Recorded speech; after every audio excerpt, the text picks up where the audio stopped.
আসসালামু আলাইকুম ওয়া রাহমাতুল্লাহি ওয়া বারাকাতুহু। সম্মানিত বন্ধুগণ, মহান আল্লাহ রাব্বুল আলামিন ছোট্ট একটি সূরার মধ্যে গোটা মানব জাতির ব্যর্থতা ও সফলতার কথা আল্লাহ রাব্বুল আলামিন আমাদেরকে জানিয়ে দিয়েছেন।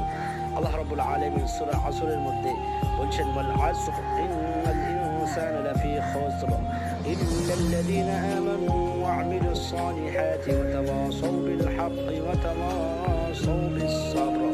মহান আল্লাহ রাব্বুল আলামিন বলছেন ওয়াল আসর, আল্লাহ রাব্বুল আলামিন এখানে আসরের সময়ের কসম খেয়েছেন এবং আল্লাহ রাব্বুল আলামিন জামার কসম খেয়েছেন। তারপরে আল্লাহ রাব্বুল বলেছেন ইন্নাল ইনসানা লাফি খুসর, নিশ্চয়ই প্রত্যেকটা মানুষ ক্ষতিগ্রস্তর মধ্যে আছে। তারপর আল্লাহ রাব্বুল আলামিন বললেন ইল্লাল্লাযীনা আমানু ওয়া আমিলুস সালিহাতি ওয়া তাওয়াসাউ বিল হাক্কি ওয়া তাওয়াসাউ বিস সাবর। যারা ঈমান এনেছে, যারা সৎ কাজ করেছে, যারা মানুষকে সবরের জন্য বলেছে, ধৈর্যের জন্য বলেছে, মানুষকে হকের জন্য বলেছে, তারা ক্ষতিগ্রস্ত